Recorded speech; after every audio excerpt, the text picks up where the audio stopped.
Oh, g'day guys. Welcome to Life in the Peloton. I'm your host, Mitch, and we have an absolutely massive podcast for you today. The podcast is being powered by MAP. Life in the Peloton and MAP came together to continue to tell the beautiful story of all facets of cycling, whether that be through their cool kit that you see people wearing or over here with the stories that we're telling at Life in the Peloton. It's a really great combination. Tom Boonen. It's happened. Since the conception of the podcast in 2016, there's only one guest I've always wanted to have on, and it's him. My idol. A rider I raced against throughout my career, and especially during the classics, a rider I always looked up to, even though he was a competitor. How could you not love him? He was the complete package. He won Roubaix 4 times, 3 times Flanders, world champion, numerous other classics wins. I can't go through them all. His style on the bike, so classy. But then he was also such a humble rider to race against in the peloton. Not that I was really around him that much in the races, but he had the utmost respect for all the riders in the race, big or small. And I feel the guys I've spoken to too also had the respect for him. You know what, when I was thinking about this, and if I'd ever hoped to have him on the podcast, it was like, there's no way in hell I can record with him online. I've got to do it in person. This one needs to be done right there, sitting across the table from Tom Boonen. Well, the opportunity came, and then I was there, over there in Mol, at his house of all places, sitting with Tom Boonen in his kitchen, recording the podcast. Such a cool feeling. I was a real fanboy that day. But you know what? Once the mic got going, we're just like two old riders having a chat. It's a really nice chat. And I had such a great time talking with him. Could almost say that we're mates now. I don't know if we can go that far. But no, look, he was such a good guy. And it was so fun sitting down recording this podcast I've been wanting to do for so long. Sit back, get those headphones on, wherever you're listening to this, in the car, make sure you got some time because this is a really special one. I hope you enjoy it as much as I did recording it. Here we go. The legend, Tom Boonen.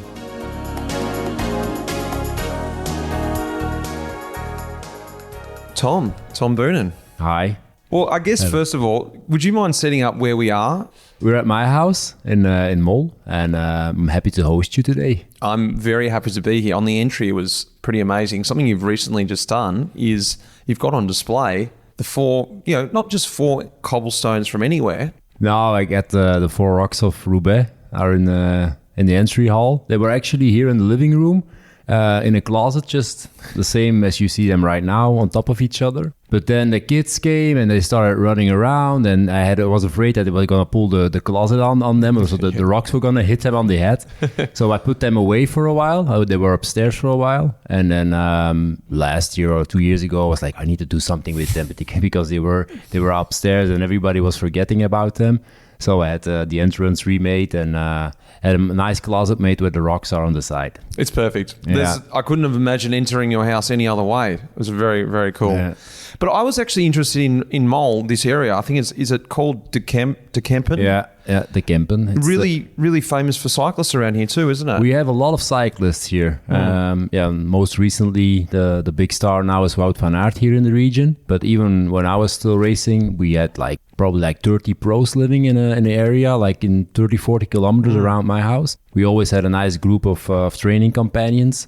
And the region also is very nice. We have a lot of lakes. You can go to Holland, you can go to Limburg, you can go to Liège, to the hills. So we're on the north side of Belgium, but we have a really nice area to train in. Well, that's what it feels like for me. You're so far away from the region that a lot of cyclists, especially you, are famous for, the Flanders region. Well, no, you're in Flanders, but I mean that the Flanders hills. Yeah, what hills. I'm trying to think of the word. We call them the casques, the small steep climbs. Yeah, right. That's what we say, but I think you guys call them the bergs or the Flemish hills. The Flemish Ardennes. Yeah, there we go. Yeah, a lot of people always thought that I was born in the region over there, but for me, it's a long way to go there. When I started racing there when I was junior, I think. It was the first time I started seeing these hills. And then I went to a team in West Flanders, so more based in that region. And they got me really focused on doing one-day races, because before that I was more like a time trial specialist. Yeah, right. I won as a first-year junior. I won 7 time trials, and I was the youngest guy competing in the World Championship that year. But then the year after I went to Kortrijk, the Groenigenspurters was their name. They really said like, you need to try this because you're explosive and you're strong. And then I started doing more like one-day races. And then from there on, I fell in love. Well, is it just through the racing that you learn those roads? Because I think a big element and something that foreigners have to do, I I sound like it's really hard, but I wanted to come up here and live in Belgium during the classics, to experience the atmosphere, to feel like I understood what was going on, the hype of the classics, but also to train on the roads. Because I think there was something different for me than when I raced on the roads. They feel different than when you just train on them, and create my own memories on these roads, coming into these iconic climbs and remembering something from a training ride. Was it just racing in that region for you that you got familiar with the roads, or was it about racing there so much as a junior? Is that the thing with the Belgian riders? In general was the racing, but like I said, when I got my driving license, I could go to the team more often. So we used to drive there once or twice a week during winter time, mountain biking or do like a nice road training there. So that was like they're based in Lendeleed. It's next to Harelbekes. It's like a really small village. So that's where I really started to fall in love with those really typical roads. The roads you can't get any speed for free. You have to push, and you have the concrete up to and then the smaller roads. And that's when I really started to fall in love with that roads and the sort of racing that you're able to do there, small and narrow and speed. And but most of all was the racing. If you do like 20 training rides there in the winter time, it's not going to make the difference. You need to race on them and then really feel how it goes and where you can make the difference and where are the bottlenecks. Because everybody always looks at the climbs in Flanders. Yeah. But the big difference is made before the climb, which you can see on television. When the damage is being done, then the climb happens, and then on top of the climb, the difference appears. Yeah. But it's a very complex way of racing, and I really loved it. Well, speaking of the roads, I was going to speak about this later on, but we might as well go straight to it. I think they call it the Boonen, the Taaienberg. One of the famous climbs from a lot of the races, we used to do. I used to experience it way down the back and just try and get up there. Where you don't want to be. Because of you. But why was it this climb? Like, let me just set this climb up. You might know the statistics about this climb. Do you actually know the gradient and stuff? Not out of my head, but I think it's like probably like 7 average and then like 18. No, right on it. Yeah? 7.2%. This is what I found. 18%. It goes up to 18%. I was actually surprised when it said 7% because obviously at the top it flattens off. But I think they don't measure really the flat part after. Don't they? I don't know. I have no idea. 800 meters in length. But explain this climb for everyone because this was your climb. You went there. You broke the race up there. You set up a lot of your wins at E3 at this climb. Why this climb? Why did you get the connection at this climb? Yeah, because it's you can't get any more typical than the Taaienberg. It's short. It's really short, narrow. You have the gutter on the side, which they can't use in Flanders, but we could use it in all the other races. So the difference is being made by the peloton just narrowing up. Everybody wants to be in the gutter there because the moment you are on the cobblestones for 50 meters, you're 50 positions back. So you can really get your speed up. Keep your speed up in the gutter. And that's the difference, you need to have the positioning in front of the climb, be second, third position before you hit the gutter and then just get on the leader and then just tear everything up. And the nice thing about it is really steep, but it lengths out, it flattens out on the top. So that's where you can make the difference. And probably, I don't know how they measure it right now, but for my stamina, my body, it was perfect. You could survive the steep part, make some damage, and then just put a big sprint on it on top of the climb and then make the difference. Well, your legs apparently are at the top of that hill now or somewhere on there. A statue of your legs, isn't it? They told me I went up there like more than 20 times in the lead of a big race. I believe that. Yeah, and in the end, after my career, the mayor called me. It's like, we're having this little project, and we want to do a statue for you up there. And it's like, statue. And I think I just saw the Ronaldo statue. The face that would that's like a Rocky Balboa statue, like a wax statue, but the eye is like really almost melted. So I was like, if you want to put a statue there, I want to be a little bit involved. And then they put out this. A game to the artist, like you can send something in and then we'll see what it is. and then we'll make up a jury, and Tom will be in there. And I thought it was a really cool statue, just having the legs there, and they made it for me. So it's it's my legs. They took a mall out of it, I think. Yeah. And then they put them in bronze up there, but it's nice. Did you feel the pressure to get your legs in condition for that day? Yeah, but it didn't work out, man. I was like, it's like, I don't know, like 2.5 years ago or something. As they're still big, but they're not skinny anymore. Well, did it become with this climb? Because I could imagine, yes, it suited you physically, but I'm sure some other climbs you could argue suited you as well. Did there come a point like, this is my climb, psychologically, no one's going to try and take me on here. Every time I've got to smash it up here, like it just became a thing? Yeah, because when I started doing it on the Taaienberg, I was never intending, I mean, the climb was there, and you're checking out the race parcours and the circumstances in the race, you start thinking about how I'm going to use it. But I think the first time we really went up there hard was in Harelbekes 2004 with Clear. The year after it happened again with Balan. The year after, you're going into the run to the Taaienberg. I'm in front, like, let's try it again, and then it started to become a thing. And then from that point on, you just want to, when you see the climb coming, it's going to hurt in the back. So you start using it over and over again, and then it became a thing. Yeah, well, the team, I can imagine, we've been talking about it. We're going to hit the Taaienberg, and all the riders, the teammates, would have got G'd up by it. We've got to set Tom up for the Taaienberg. Was it fun talking to the boys about that? Yeah, but like I said, the first time I think I was probably the only guy in front when I rode away with Clear. But then the years after, like I said, it started to become a thing. So everybody started to get like on the boat. We need to get in front there. So the run to the Taaienberg always started to become longer and longer. Way longer, like 2 kilometers before. Yeah, everybody knew it was coming. So we were already racing like 25, 30 Ks full speed to get this bloody climb. From this climb. And then the explosion was even bigger. So the way that we started to approach the climb made it even worse because everybody was suffering for 30 minutes already. But then it was something that we I try to do every time because it's one of those climbs where you can really damage everyone. I want to go back and talk about 2002, your first Roubaix. Because it's just amazing to see that. It's lots of things with this. Obviously, your first Roubaix, a great result. You ended up finishing third there, but it's a wet Roubaix. And can you tell me a little bit about that race coming into Roubaix? I guess you may have not had the connection with the race yet, or maybe you had. I didn't know what you did as a junior. Tell me a little bit about your first Roubaix. Like I said in the beginning of our talk, I started racing with Kortrijk, and there was a team there. They're based all the way up in West Flanders, so close to the French border.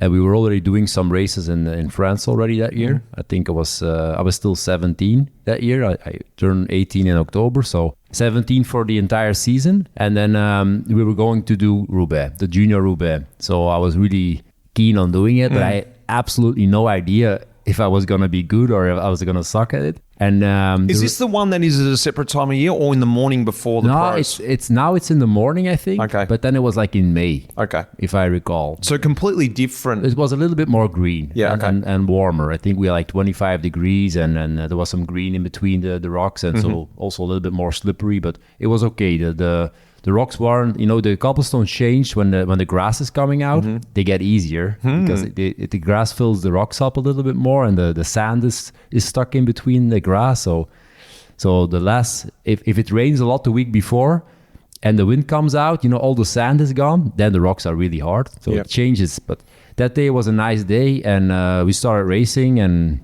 ended up, I think, with 7 or 8 guys or 10 guys in front. 12 guys in front. And then Thor Hushoff was there, and he won the race the year before as a first-year junior. He started attacking, so I didn't know who Thor Hushoff was, but I saw the result from the year before, so I was following him a little bit. And then in the end, they got away with 4 or 5 guys, and I got stuck behind with the other 6. And on the last cobblestone section in Hem, I got away alone. I almost bridged across, and I arrived at the track in Roubaix. And I started closing on them. They're waiting to start the sprint. Oh, yeah. And the moment they started sprinting, I was like 5 meters behind them, and I didn't make it. I got 6th that day. So 5 guys in front, I got 6th. And that was my first Roubaix. So I crossed the finish line, on the grass. Yeah. Like breathing. The images that everyone sees. And I was like, my eyes were like this, like, whoa, I want to come back here. Yeah, cool. It was my first big result in a big major one-day race, if I remember well. And then I did well in a lot of other races that year. And then the year after was my first year as an espoir then. And I think I got like 4th or 3rd at the year. Yeah, right. And then the year after, I was really going for the win. And then those guys, I can't really recall the name of the team, but it was like an Italian team that had all these big Ukrainian names, like Bernucci was there, the Italian guy, and Popovic. Oh, yeah, right. And like big guys, like power guys. And Popovic, he rode away before we saw any cobblestones on his own. And he won the race like with 3 minutes in advance. So like he was off the charge. And I got behind him in the end, like at 50 Ks to go with Bernucci in my wheel and another guy, also a teammate of him. So I had 2 teammates of the guy in front in my wheel, and I'm just pulling them to the finish line. So 4th again. And then the last year as an Espor, I got 3rd. And then I turned pro. So I didn't win it. I was always in front. Yeah, but you're always in the front though. I started to feel the race and learn the race. And then I knew I was good at it. I started to feel like on the right day, maybe in the far future, I can do well in it as a pro. And then I went to Postal the year after, and we had a pretty good classics team, not a major one, but we had George there and Ekimov, and we had some good guys who could finish up front. And I was a domestique. I was helping them out in all the races. We didn't have a really big program before the classics. I just did some races in the States, like Redland and Sea Otter Classics, so some stage racing in the States. Came back the week before the Panne, and I did the Panne. It was my first race as a pro in Belgium.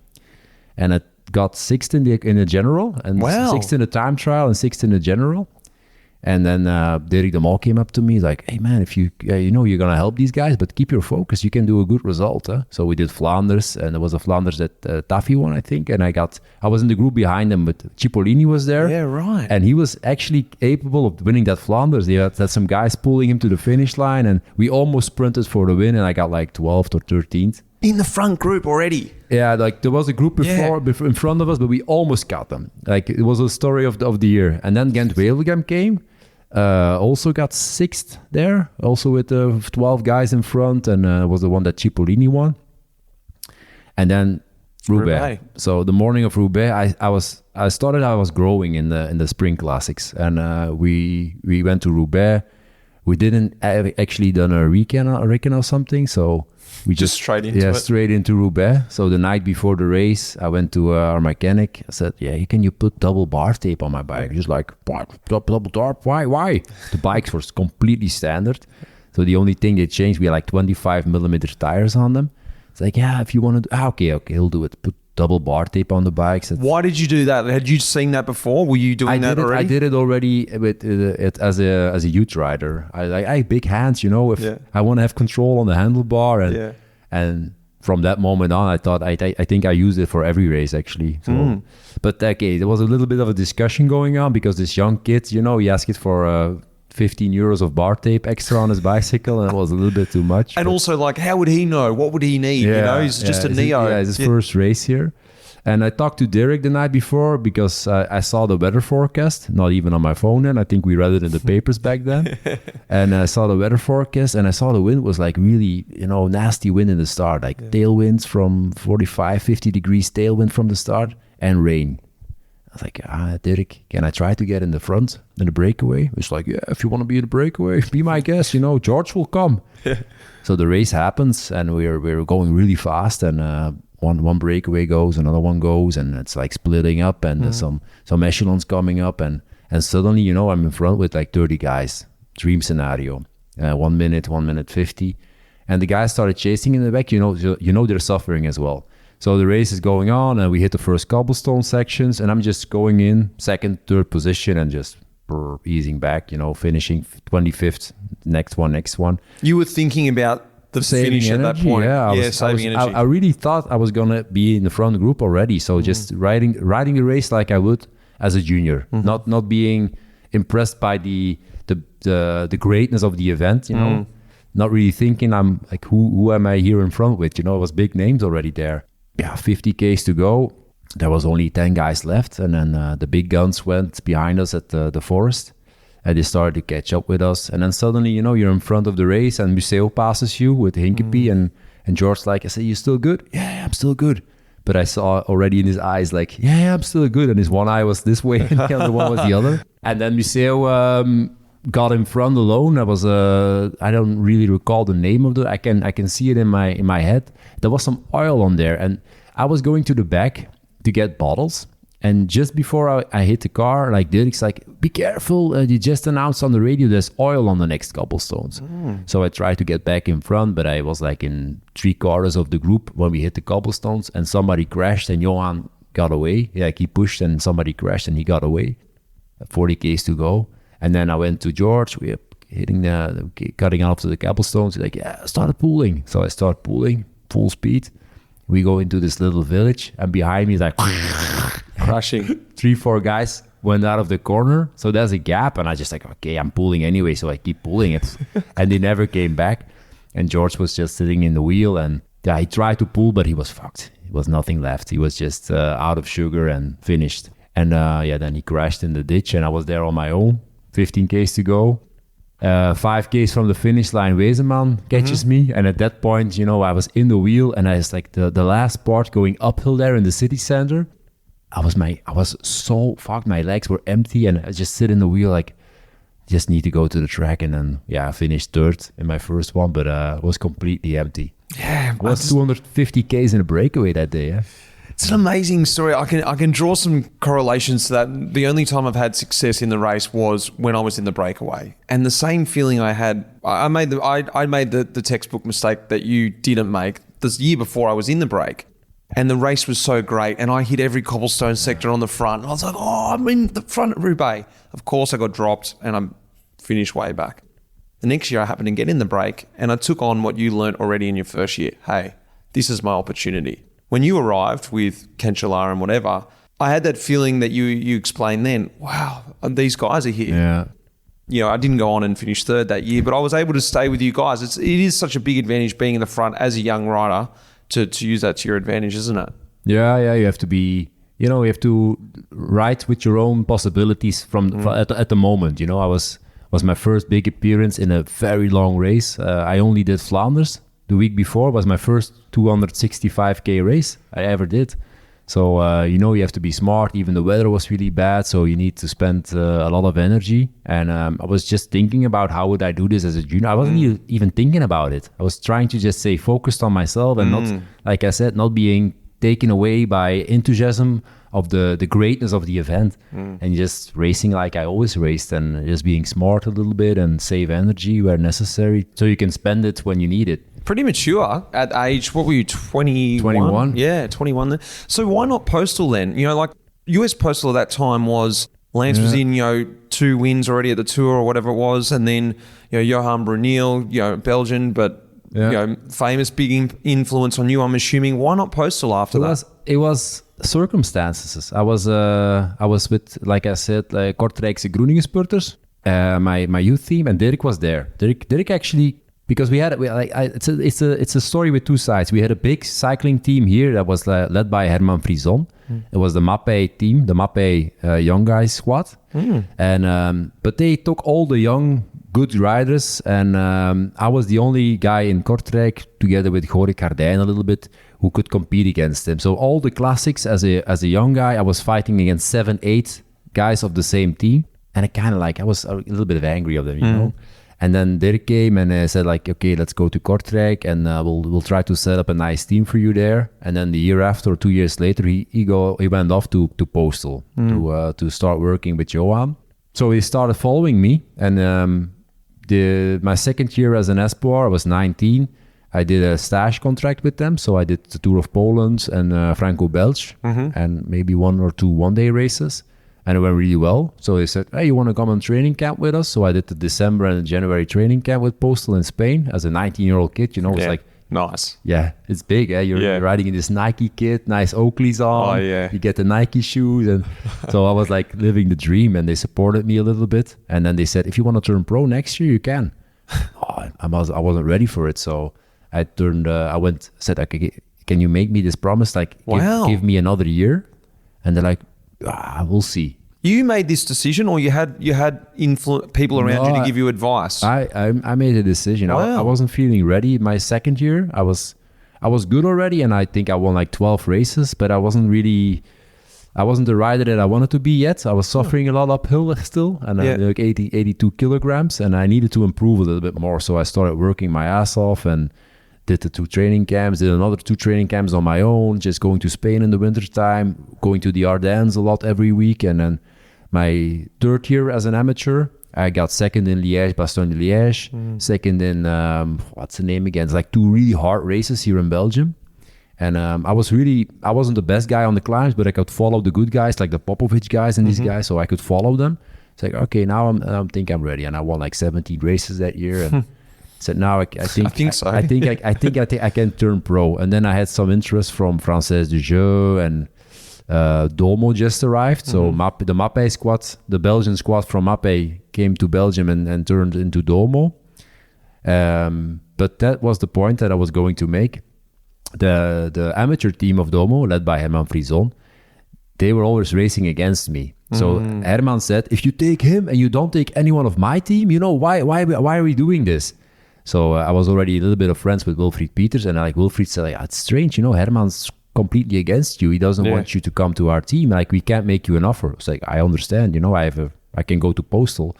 And in the end, I said to my dad as well, like, if I go to Postal, I can do all the classics that I want. I'll have a really easy program. There's no pressure. I can go racing in the States a little bit, out of the eyes of everyone, and just come here, do the classics. I think I did like 65 races that year, so nothing big. And in the end, it was the right decision. I could really show myself already in Flanders, in Wevelgem, and in Roubaix. And I was never going to be in the team when I went to Domo with Museo and Knaven and those guys. So why not after 2002? Like, I'm assuming you signed a Neo Pro contract a couple of years, and why did you decide to move on to Quickstep then? Yeah, a lot of things happened that first year. Like, I was super happy with these guys, and also with the teammates and George and Christian and everything, and they were really nice to me. And but then the tour happened. I went to the tour because they want to open my contract, put on an extra year, because I was making like $30,000 a year. I wasn't making any money. And I turned I was better than George in the spring classics, and I was making $30,000 a year, and I was fine with that. But then they called me like, yeah, we want to open your contract and add another year. Okay, I had no manager. I think I was doing everything on my own. So I went to the tour. It started in Luxembourg to talk about my contract. So I arrived there, and there's like, they made me an offer like of 60Ks. Like, maybe I have to check this out a little bit. So is this right? This doesn't sound a lot for a guy who's done a podium. And then, but also the classics before. It wasn't just one out podium. No, you spoke about Flanders in the front group. Wevelgem. I was like, from probably quality in the spring classes, I was probably top 10 out of everyone. Like, I could maybe sometimes make a difference, sometimes not, but I was in the top 10 of the quality of the riders of that spring classics campaign. And then I called Paul de Geiter, who I didn't know yet. And I said, like, Paul, I have a question, because the team wants me to take a manager, but it was an American manager. And the manager, he was the guy who proposed like the 60Ks. Like, that's what you have to earn.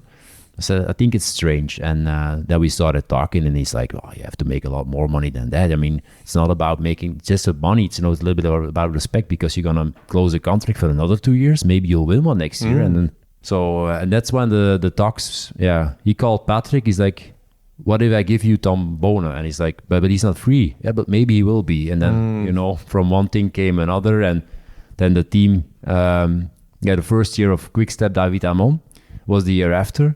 And I saw the riders who were going there. I was like, I need to be there. I need to be there from the start. Johan was doing another 2-3 years max. I was 21 years old. There was a spot available at probably the best classics team that was ever going to ride the hills.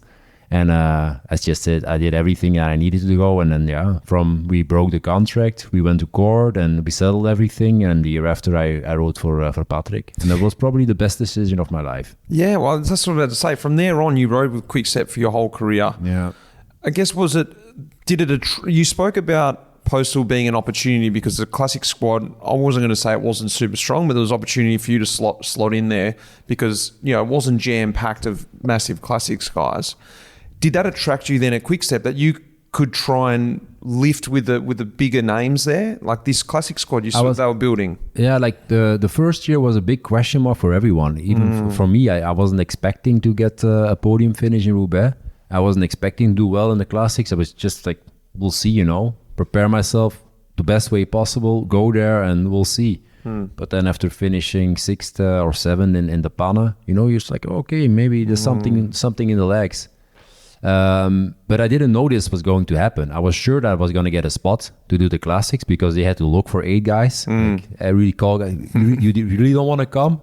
But the top 3 guys were good, like Ekimov, Van der Velde and Hinkepie.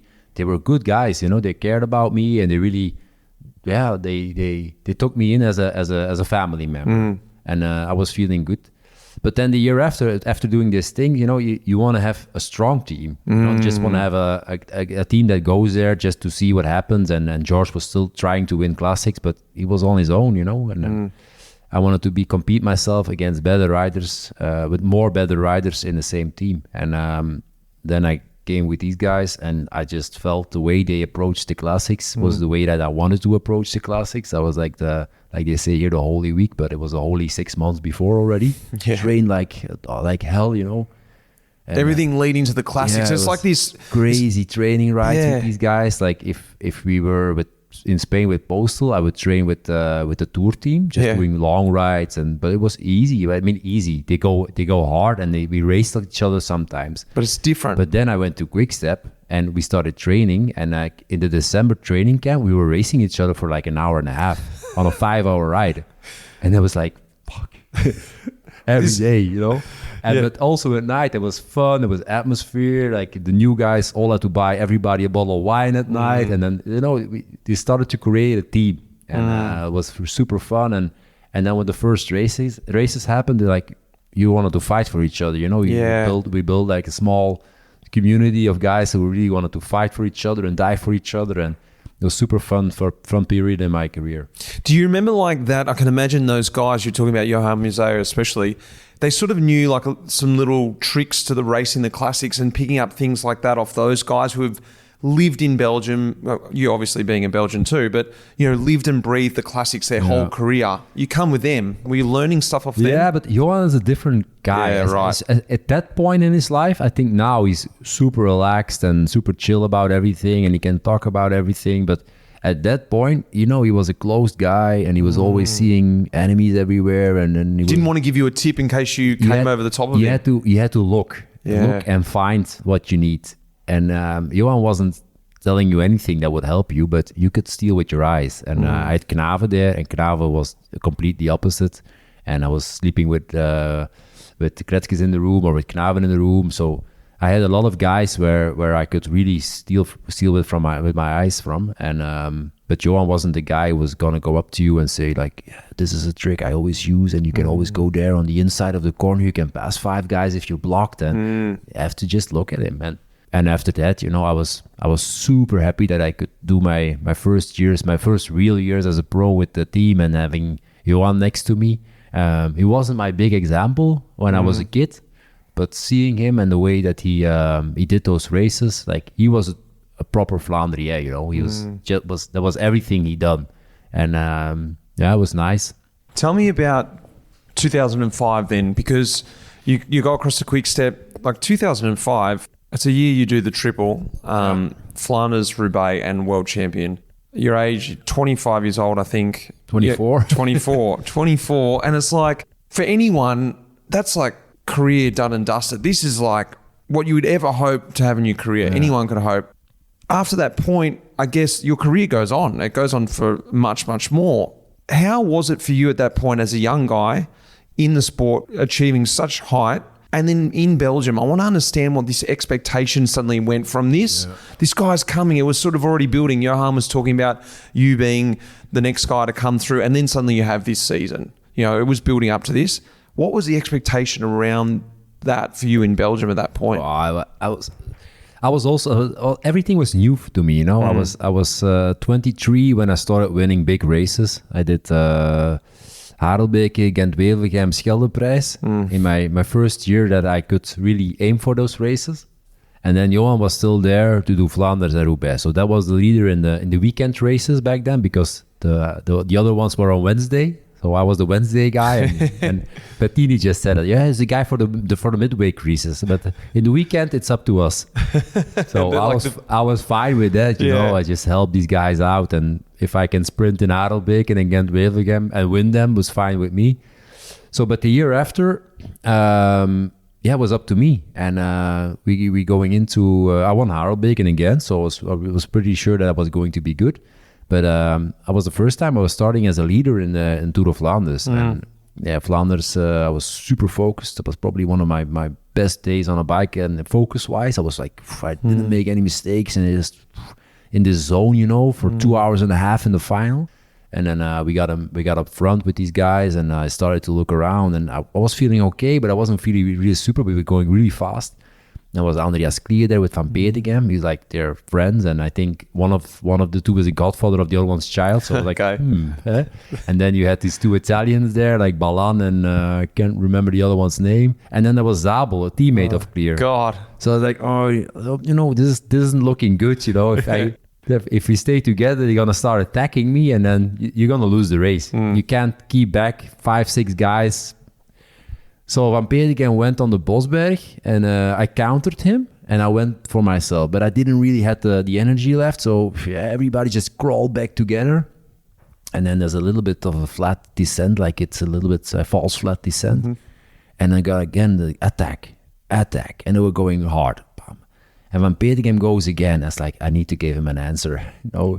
And I just didn't think about it. So I came across, I bridged across, and I took all my speed and just went to the other side of the road. And everybody was like this, because I felt like I didn't have anything left. So I thought the other guys are going to be equally fucked. So I went full to the right, and they had to sit down, like, And then they started looking at each other a little bit, and I got 5-10 seconds, 15 seconds, and I was off. It was the right call. And then just going there, you know, still being in the zone, focus, and we're going to Harelbekes, and then there's a last 2-3% gradient, big road going up there, and on top of that, you know, it's downhill, right, finish line. So I'm heading the top of the climb, and I said, "That's my first finish line, you know, nice. my 50th finish line of the day." And then it's a little bit of a descent, and on top of that, I was getting a little bit out of the zone, and I look right, and my parents are there. Oh, and perfect! Like, right at the right moment. Still get it, yeah. And then I got out, and I was like, I'm gonna win Flanders, you know. And then it was 2.5 Ks left, and it was the best moment of my life, man. Coming up that iconic finish line, I miss then having time, you know, for your first Flanders, and having a minute. You can enjoy. You don't have to rush for it. It was beautiful. Was it starting to build up? You know, this people starting to talk about your name, obviously, you know, from Postal, from those days. But I want to try and understand what it's like for you, because in Australia, you know, cycling, it's getting bigger, but it's nothing like here, and it's nothing like here anywhere in the rest of Europe. I don't think this period, being a Belgian, being a classic star, especially. Yeah, like I know you've spoken about this a lot, but. Understanding the expectation that people are putting on you after this year, but also going on and using that and still succeeding later in your career, because it could have crushed you ultimately. Suddenly you come to this height after 2005, this big expectation from everyone, and you know you can't handle the pressure. Try and help me understand what is that like here? It's sometimes crazy, but I think a lot of people said this about me afterwards, like. I was the first guy of the new cycling, and I don't mean anything doping-wise or anything, but you had all these Museo, and before that, like say the Vlaming, that's like Flandrier guy type, and you know you had the guys going to the race, but I was the first rider who probably was in all the girly magazines as well in Belgium, and had the kids coming to the race, so it was a new era of cycling, and it was all the people, it was families coming to the race more than the guys just going to the race. And I think that changed also the way that in general Flanders looked at me and the population, and there was a lot of pressure. And back then, it was only like in the time we only had the media, so the media delivered, and now you have social media and everything changed. You can get a story out by yourself as well. We couldn't do that. We needed the media, but I never had big issues with it, but it was pretty tough sometimes, especially after that first year. And yeah, you're setting just a precedent. You know, you're winning 3 major races in a year, so everybody's expecting you to do it every year again. Yeah. And I was always good in the classics, and I tried to do my best, and I won a lot of them, but I didn't win a big one every year. Like, yeah, even the biggest riders in history haven't won a classic every year, and it's super hard. But then you hit this point where there's, I think, like a little bit of a saturation, you know? They're like, okay, this guy's always there, but some new guys were coming. And then, yeah, that's it. That did me well, you know? It was more spread out a little bit with Van Avermaet coming, and they weren't really on the same level, but it helped.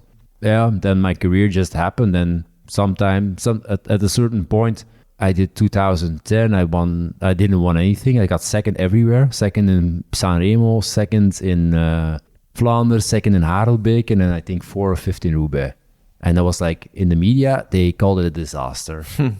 So I was on the podium in 4 major classic races, second place, and like I got killed. I got killed in Flanders. Like it was finished, and he's over his top, and I was like, what the fuck, you know? If you guys got now, like if you say like Wout van Aert, for example, he gets second somewhere, and no, he's get a good season, and but I got killed, and I didn't understand why. I couldn't really, because there's years you're gonna be better, like with Kanche or with Pozzato even beat me one day in Harelbeke. There's years you're gonna be better, and there's years you're gonna be. Well, you're human, you know. Like 0.5% is major at the finish of a big race. So, and I was really good that year, but it just didn't work out. And then 2011, I was training super hard. Just, you know, you want to be on that top level again. And I got sick the day before Tirreno Adriatico. No, 2 days before. I was still at home, and we needed to leave for Tirreno, and I got a fever, like proper 40, 41 degree fever. I said, okay, you need to go there, and we'll see, and maybe we can fix it. So I went to Tirreno Adriatico, arrived there, fever, some medicine, but 40, 39. In the morning, I got up, 37.8. Yeah, what are you going to do? I'm going to start, you know, just being afraid. I need it. Not to do the race and not being ready. So I started Tirreno. It was super bad weather, hard edition of Tirreno, and with a fever. And I should never have done it. It really killed me, but I finished the race. So that's when the time trial to recover from that started again. And in the end, I won Gent-Wevelgem. I was getting better, but just circumstances. I was not in the race all day. We got back together in the final kilometer. I don't remember who was in front, but Gert closed the gap, the last 400 meters, and I did one sprint, and I won Gent-Wevelgem. But the click came in my head. You know who was in your wheel that day? You? I was. No. That's how you won, because I let them all go. Oh, yeah? Yeah, Gert did he did this because Stannard was in the front. Yeah, and we went through the hole.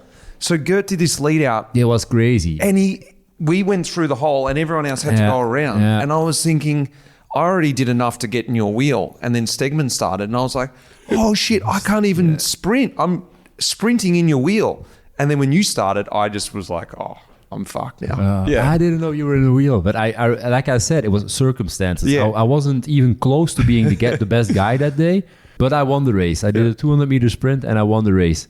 But it made the click in my head. And then in Flanders, I was pretty good actually, and I got fourth, and I could have won the race. I think I was again with best top 5, so I was really recovering. And then we went to Roubaix, and like a lot of times in my career, Roubaix was the savior. But I broke my bike in the forest. I got a spare bike. I broke it again, and there was a year where we rode the MX-7, the Merckx frames, and they had to get them ready in like 2 months when the deal was made. I was just shitty bikes, they broke. And then I had to do my one DNF in Roubaix out of my career because I didn't have any bikes left. All the bikes were broken. So that was again, everybody's like, oh yeah, well, he won't get to again, but he was fourth in Flanders, but didn't even finish Roubaix. Shitty season, eh? Yeah. Shitty season. He's not doing well anymore. So again, with this mentality, I went to the summer break. No, I started the tour, crashed in the tour with 5 guys of the team. We went back for bottles, and I had like 8 bottles in my back pocket, and Gert as well. And Gert was riding in front of me, and I was riding behind Gert. And I think Adi Engels or something hit somebody's wheel. It was a narrow road, and they were pushing. Everybody wanted to go to the front, crash. and I got Gert on top of me, Bam. And my back was completely scratched from top to, and I got an injury on my head. Raced the day after with a concussion. The day after that, I was like, I couldn't follow the peloton, and we were going 30 k's an hour, so I went back home. And then I started training like a maniac after that. I recovered from that, and then I went on a training camp, and I got an injury on my balls. Just opened up, and that's when Ivan said, like, listen, if you want to compete again and stay a racer, then you need to recover from this. It's gonna keep opening up, and you're out of. So it took me like 3 months off the bike, but I did everything you can imagine. I went running, I went hiking. We did like 40k hikes here in the forest and to the Ardennes, and after a month or so, I was starting to feel like reborn. Yeah, like nice. I wasn't touching the bike, but I was feeling fit, and my balls were recovering. So after that, probably third week of October, I started training again with the guys, just in the normal time, and I felt like there was something different. I was recharged. I was out of the spotlight for a while, did some different stuff, didn't touch the bike, I think, for like 80 days. And I was starting training again, did some power training, and then I was feeling explosive and fresh.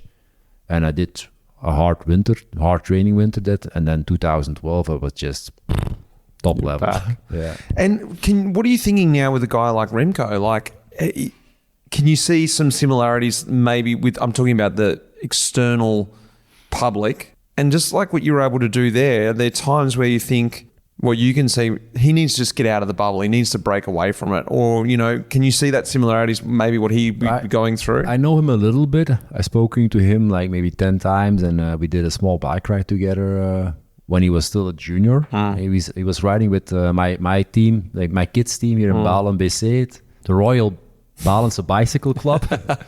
But they do a very good job with kids. So Remco was racing with them, and that's the first time I heard his name. But they said, like, this guy is something special. But you hear that every year, so you're not really blown off your socks. But then I saw him racing. I was like, he's strong. But still, as a junior, I saw also a lot of good juniors who never went anything as a pro. Yeah, he's an amazing rider. He's a special character. He's super focused on his own. And I think he has everything necessary to be a big champion. We'll see about all the rest, but I don't know. Times has changed as well. Like, I think people these days are, let's say, more cautious on saying something as well. Like with all the inclusivity, and the people are afraid to attack somebody as well. Like it's because everybody has a voice right now with social media, so people can respond to articles. Whereas in our days, the media was the media. If you had a journalist that didn't like you, or you just had to take it. You had to take it, and then they set out this atmosphere that other people start to go with, like, he's done. Like I said, I had a few years that they really wrote me off, where I was still winning races in the Classics campaign. And I have the impression right now that there's more like a softness in the media. They don't really want to go straight into somebody, but we'll see. So you think in those times for you, did you consciously take yourself, after you learnt this about, well, you got forced to have a break, right? To go and do hiking and get out of the bubble. Yeah. Did you take that on afterwards and go, when the pressure was building and things like that, you remembered that time to go, I need to take a step away from the bubble? How were you able to balance this throughout your whole career and relax? I think I just grown up by that. Just got hardened by it. Yeah, because all that happened before that just was racing life as a career. I had a few injuries, but nothing big. Like, crashed a few times, also again nothing big, just major bike rider stuff. And the pressure was there because you're on the top level winning races, but I thought it was normal, and I didn't dislike it. I just sometimes looked at it, it's like, fuck, this is strange, I'm not doing that bad, but they're killing me. And it wasn't like that always, and it wasn't always by the same, it wasn't always the same people that did it. So it wasn't, my life wasn't a nightmare, just to be straight.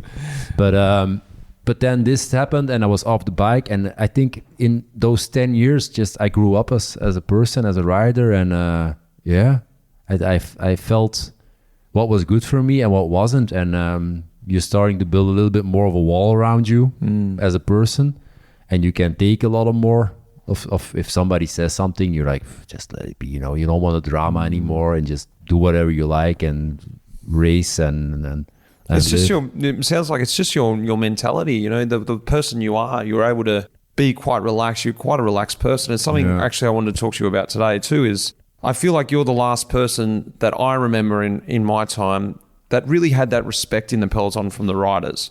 And we talk about these chiefs in the bunch and, the boss of the bunch, someone who could enough's enough or call it and the riders actually respected and listened to. I feel like there is no one like that in the bunch. And for a long time since you retired, I feel like you were the last guy. I remember in 2015, I think it was in Oman, we were racing there. It was really hot. We went down this climb and they were trying to cancel it. And then Eddie Merckx was there because he was involved with organising it, and you were just like, "No, we're not racing. That's it." You know how much shit I got with. Yeah, I know, but you stood up for it. No one's willing to do that now. It wasn't only about the temperature. I mean, I remember we going downhill. This really steep and we're descent, in neutral, and the wheels were popping. The tires were just exploding. Yeah. Like, boom, boom, 3-4 times crashing. And it was the road was 80 degrees or something. It was super hot. So we get down there. We haven't raced yet, and I was like, it's not safe. And then Eddie came up, but he had like probably a good deal there to be there and promote the race. So he was super pissed and straight into my face. I was like, Eddie, it's not safe. If somebody dies here today, you're gonna be the guy responsible. If you're gonna, you have to race, and we raced all the time. And okay, but your tires weren't blowing in the descent. I said you would have done the same. I think at that point, I was already mature enough to stood up to him a little bit, but it's still Eddie Merckx.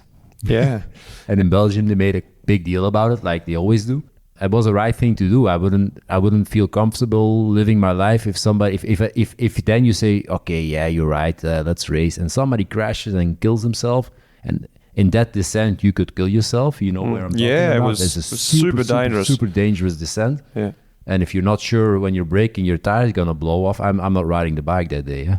I've been in the situations myself where you know that, but it's actually having the guts to stand up to these guys. I remember the Sheiks were there and they were putting all this kind of pressure on. But I guess one thing I was sort of thinking about was in the bunch, you had that respect that the riders listened to. You, for me anyway, you were one of the only guys, was probably to my detriment, that if you came up next to me, I'd be like, oh, in you go, mate. You get the wheel.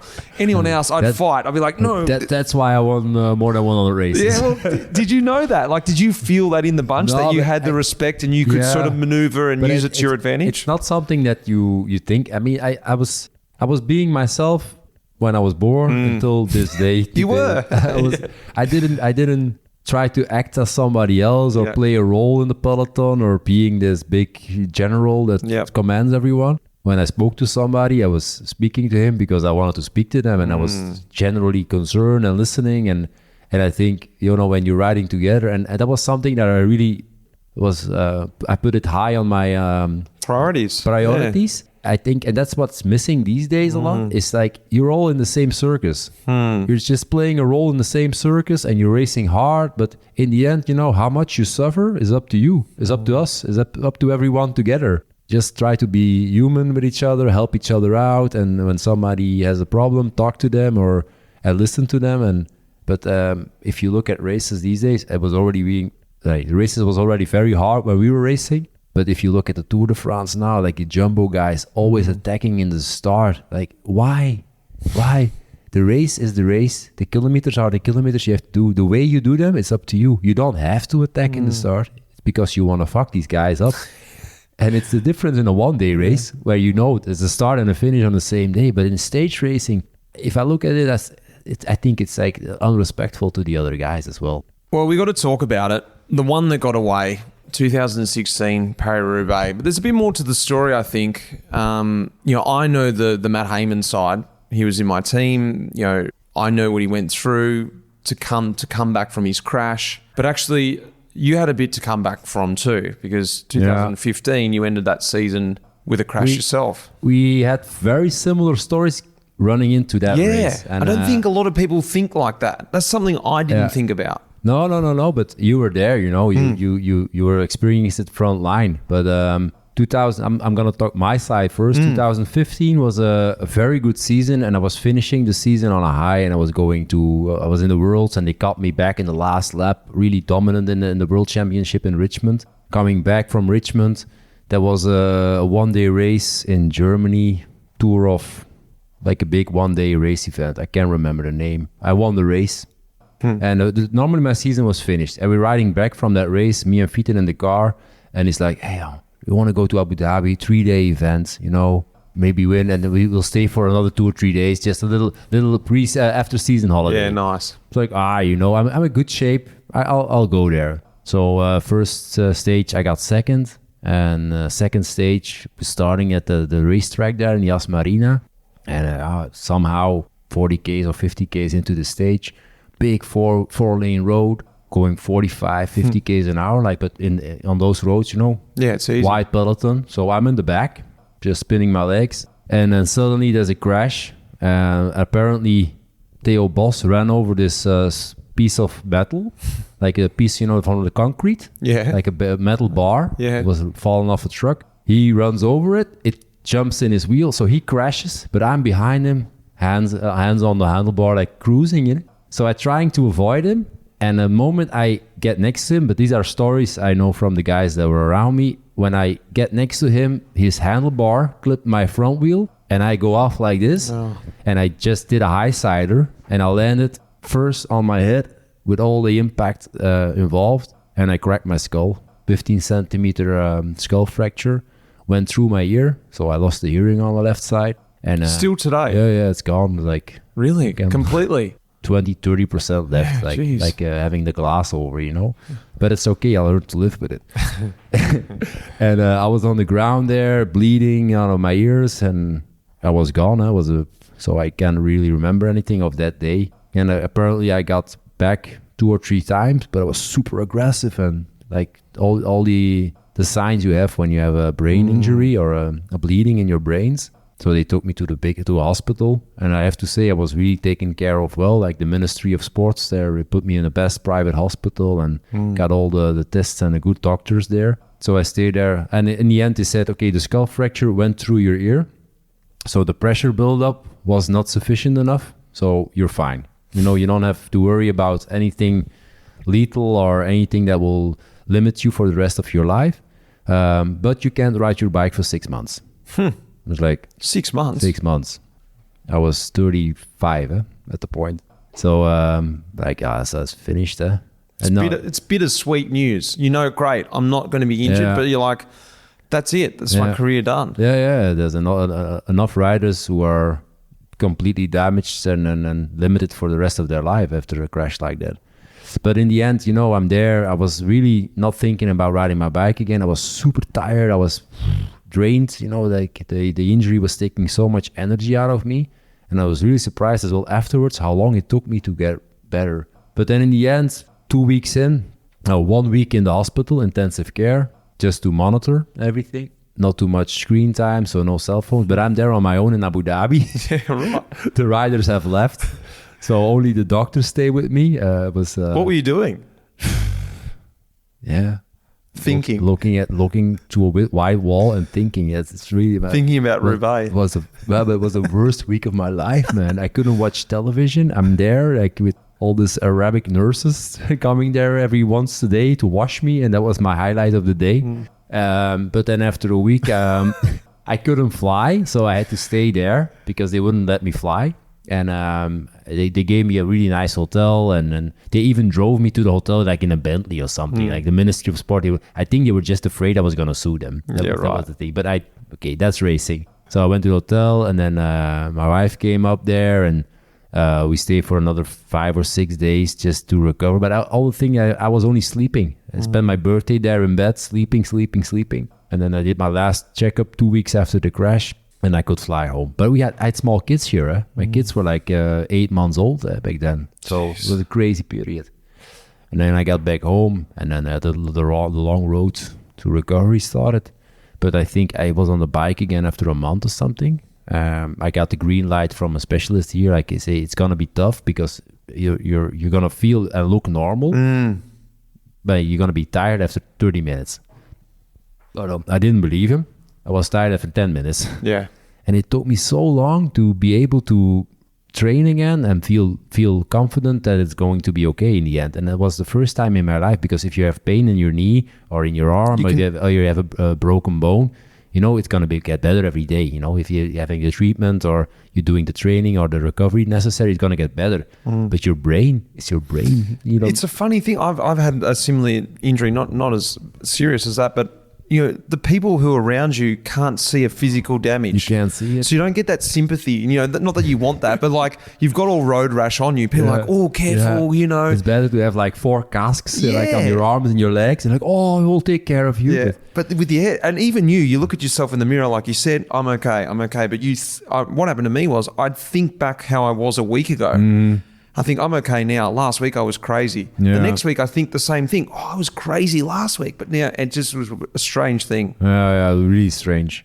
But in the end, I got ready for the season and started racing again. But I had like this fear over me, which I have never experienced before. I wasn't fighting for positions anymore. I was giving positions away, and it was like a safety button that jumped on in my head. Makes the classics difficult. Very difficult. So going in, I'll skip everything. Got ready for the classics physically. Wasn't my best shape ever, but I felt improvement every race. Going into Flanders. Were you feeling a lot of pressure, your own self-pressure, because you're getting to the end of your career and the public? I think at that point, I had no pressure. I had pressure, probably everybody was talking about it, but for me personally, I was like, I'm happy to be here. Yeah, okay. And happy to be on the bike and happy to race with you guys. But Flanders, the last time, the Nieuwe Quaremont downhill, going to the right corner there, I think there was 35 guys left, so not bad to be there. But I just panicked. We went down, and I was like, something happened. It's pretty crazy anyway. It's one of the craziest moments in a year. That's like 100k an hour, 80, 90k an hour down there. And you have to fight. You have to be there top 10, at least top 5. And I just panicked, and I went to the back. And I sat on last guy. I didn't even fight. Turned right. And of course, you get dropped on the Quaremont. On the Quaremont because I was too far back. And I know about that. I finished the race, 35th something. Got into the bus. And I was like, fuck. I think the legs were there. I think I need to make a switch.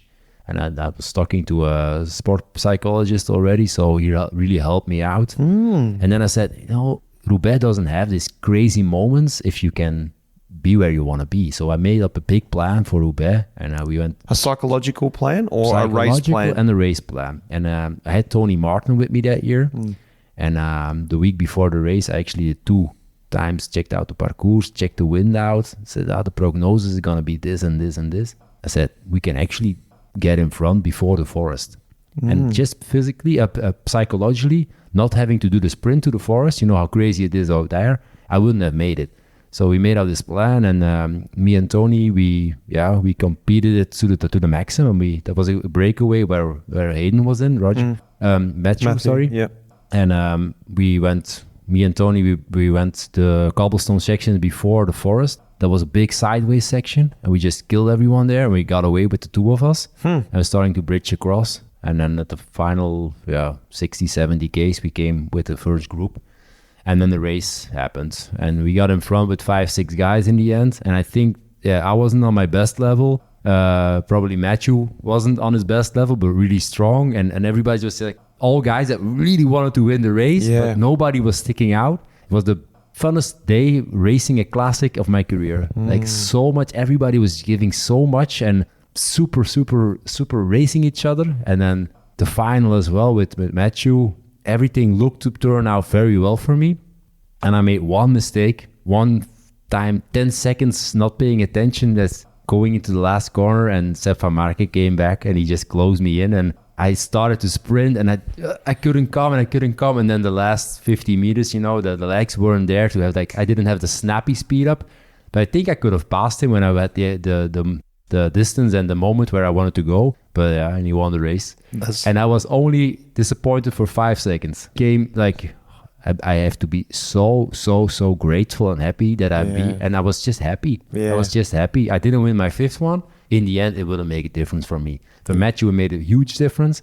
And I was super happy that I could finish the race in the 2nd position and had such a fun day on the bike and being a bike rider again, fighting again. I've recently just rewatched the final. I've watched that race a few times, but I rewatched the final the other day just preparing for this. And I forgot how great that final really was. Because there was, like you said, I think it was 5 guys there, was it? Just really attacking and going for it. And one of the pinnacle moments for me, and I'd love to know what it was like for you when you attacked, and for me it looked like that's the move, like at 2K to go. Was it a surprise? And this is definitely no disrespect to Matty, was a guy that I looked up to my whole career and based a lot of my career off. But for me, when I watched him, he's going across the Boonen. This is amazing. Yeah, but he was super strong that day. And the thing is, and he's he had to do it. Like I said, my first Roubaix, you have to race with your own possibilities. And Matthew was sitting on the wheels all the time. Before we came across, he was sitting on the wheels. He didn't have to pull. He was him, and nobody looked at him. And I've been coming back from an injury. Yeah, I shouldn't even be here. And when the leader comes, I'll help him. There was no leader. He was the leader. Yeah. And we came across, started racing again. He's there in the wheel, and I don't know who was waiting for. It was like, no, I don't have to race. So he was just sitting on the wheels and sometimes pull a little bit and saving energy. And then in the final 2Ks, I went away. There was a big moment, nice moment. Everybody was suffering. And the same, like I said in Flanders, a little bit more. And I went up, and I was on the limits, and then Eamon just passes me. Were you like, what the hell? I found like this 1% that I had left somewhere. Like, I couldn't believe you got back. It was like a year out of my life to get back on that wheel. And I got back in the wheel, and okay, I'm gonna kill him. Yeah. But I didn't. He killed me. I want to talk about where you're at now with motorsport. Yeah. Because it's really exciting. I think, we're so competitive, professional athletes, professional cyclists. I know you were talking about this. I've heard you talk about this, that in the final few years you were sort of thinking about this. Was it about keeping this competitive sort of edge that you just knew you weren't finished doing something? You were just done racing bikes, but you want to do something else. How did you come into it? I think it's not a search for adrenaline or anything. Just I think I will not be happy or not the same level of happiness personally then without having competition in my life. And that's something that I equally like as riding a bicycle, and I'm pretty good at it. So I just love it. And it's approaching a race weekend, having to deal with disappointment, with you're losing more than you're winning. It's like a bike rider. And then sometimes winning and trying to get a team around you, especially now with the rally. It's all people that I really looked after, and building a team around me and having the best people there available, and just making that work. Was it refreshing coming into a sport like that without the name? You were sort of like a Hubbard, you're like, well, I don't really know anyone here. I've got no expectation. I went to the track already from when I was a kid with my grandfather. And so I knew a lot of people just growing up, like athletes from Belgium motorsports, and went to the races. So it wasn't completely new, but I made the mistake going into racing. I started my first year, I stopped racing in April, bike racing, and I started racing in June. I got my license, July, and did my first race in July on Spa. And I really wanted to be humble. I didn't want people to think like, hey, this big Tom Boonen guy, the bike rider comes in and he's racing his first year in a Porsche. Yeah. So I did like a Volkswagen Fun Cup, it's called, with the Beetle. It's a proper race car, but it's like a Beetle bodywork, and it's a monopole, so you're sitting in the middle of the car, like a tubular chassis, 200 horsepower engine, but it's fun to drive. And from there on, there's competitions with like more than 100 cars. You're learning to race in a peloton. So it was good, but I spent 2 years. I think I could have been on a higher level already then than what I did.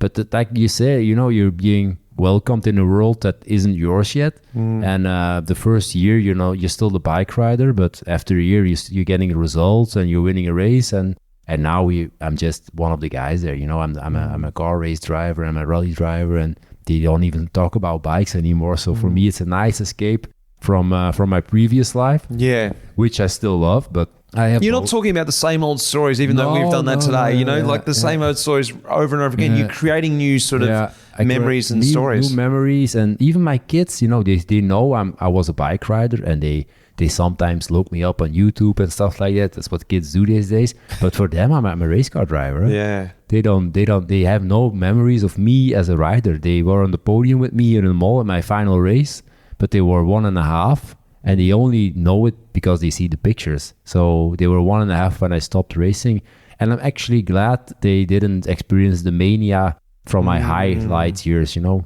But it's good this way. What about, has there been a few things that you've noticed coming into motorsport that you're like, oh, I'm actually got a big advantage because I was a pro cyclist? What are those things that have given you, that you look around the other guys that have given you an advantage coming in? Oh, I think it's more physically, like, you know, you're in a good shape. And like I've done 24-hour races where I've been in the car like for 11 hours. And so physically you have a big advantage, but all the rest you have to learn.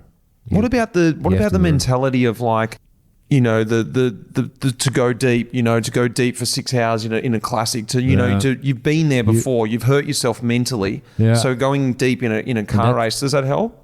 It helps a lot, but those guys are strong too. They're really athletes. But I made also an evolution in my car racing career. So I started out and I wanted to do as much as possible. So drive. So I did a lot of endurance racing. So I did that for like 2-3 years, and I did a lot of 24-hour races, even around the globe. Then I was up to speed, so I started racing the open prototype cars. I did that for 3 years, just sprint racing, 1-hour races on my own. And then if the other guy makes a mistake, you know, it's you don't lose the race. If I make a mistake, it's up to me. But I won 2 championships in GT prototype.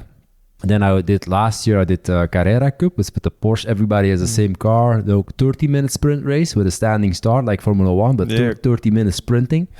And that really gets you up to speed. And then this year I did my first rally in January with old Porsche, like Boucle de Bastogne it's called. It's a famous thing in Belgium. There's like 250 old rally cars.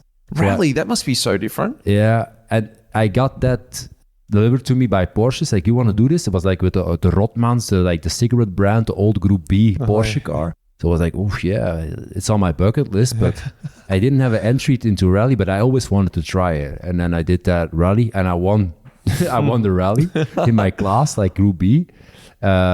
So I said, fuck, this is more fun than circuit racing. So I did another 2 rallies. Do you have someone there, like a navigator with you? Is that what they're called? Yeah, I have my navigator. I've done all the season now in the Belgian National Championship with Erwin. He lives 2.5 k's from here, but he's like a legend. He's like 35 years professional co-driver from World Championship. He was with Volkswagen Motorsport. He was the coordinator of the main program from the rally. He's 60 years old, but he's a legend. And I love it because he teaches me so much. And then we did 2 other rallies in historic, just to be a little bit out of the spotlight, with a Lancia Delta, you know, the Martini Lancias. Oh, yeah. And got second in the first one, and the second one we fell out because the gearbox broke down. And I was like, I need to get some modern gear because, you know, we're going to do all the season and we're going to finish first, or we're going to not finish with this old car. And then I got, in that 4 or 5 months, I got to know a lot of people. So now I'm racing with a Skoda R5 modern car, and we're doing really well. So yeah, I love it. It's so close to bike riding because there's a lot of work involved. You have to do the recon.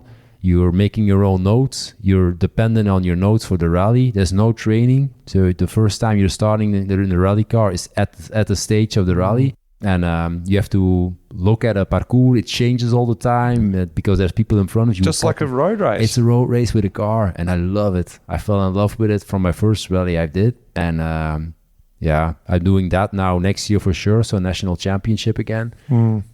Maybe 1 or 2 foreign rallies.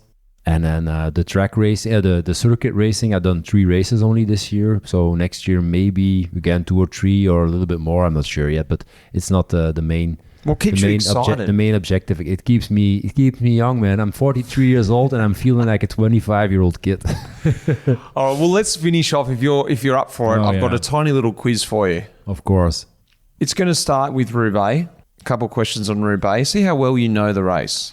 Can you name the 3 Mapei riders who crossed the line together on the Roubaix Velodrome in 1996 when they finished 1, 2, 3? Museo, Taffi, and Ballerini. Fiete? Bortolami. Oh. Close. Question 2. Name 5 Roubaix sectors. Their official names. Carrefour de l'Arbre, Hem, Nice. the forest of Harelbekes. Yep. Wam. Yep. It's hard. I struggle with this. Yeah, and then another one. What's the last one? Or the very last one. I've got no idea what that's called. Yeah, it's like Pek is also. Oh, yeah? Yeah, Pek, P-E-C-Q, I think is also a sector. Very good. But I know all the climbs in Flanders. That's what I mean. When it comes to who those, cares? Like, you just like, oh yeah, Sector 19, Wallers. Yeah, that's right. That's the one I know. How long is the Forest of Taaienberg? 3.5? 2.4. 2.4. Oh no, that's the one after that is 3.5. This is I found this one hard. How long is the track? The velodrome? It's a pretty long one. Huh? Yeah, I thought it was a normal size track. No. It's like 400 meters. It's 500. 500 From what I could find out, I didn't believe that when I was looking that up. That's a long track, isn't it? So you're doing 1K on the track, huh? Yeah. What's your favourite part of Roubaix? Is it like, the velodrome? Is it Carrefour? Is it Taaienberg? I don't know. What is your favourite part of the race when you think about, like the Taaienberg or something? What's your favourite part of that race? Favorite part's when it's finished. Yes, the showers. The podium. I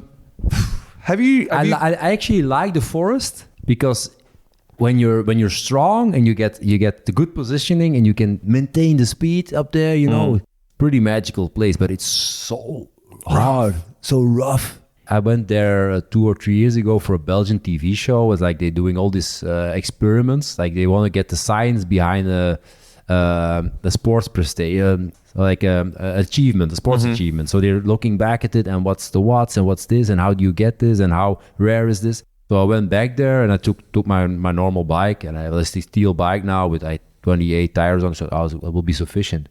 But we went in and I had to do this sector, like turn back a few times. Yeah. So you're riding on the forest, just turn back on the cobblestones and go back. So you're standing still and then starting again.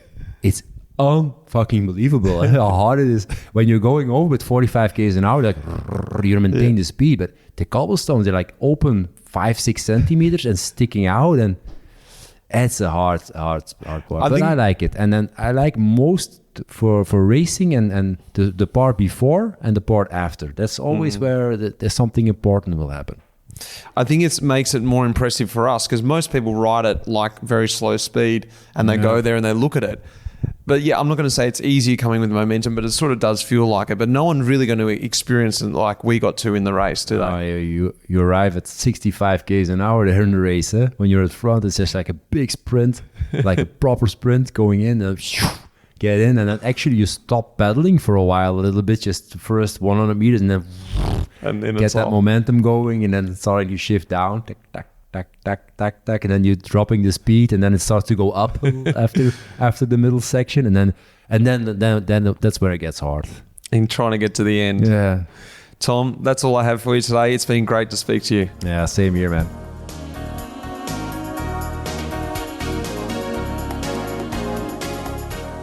Wow, just so cool.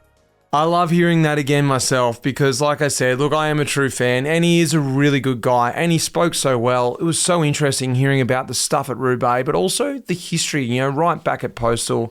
I hope you guys really enjoyed that one. I love sitting down with him in person, like I said, recording that for you guys, and that is sort of, a bit of a bucket list thing for me to do.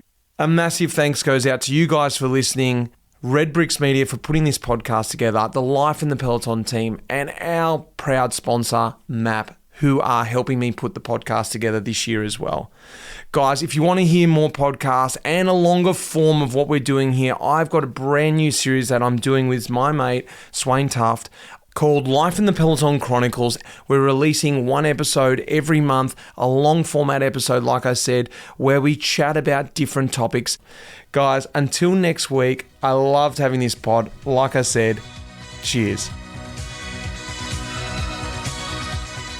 That iconic music in this episode was composed by none other than the legend, Pete Shelley. Cheers, mate.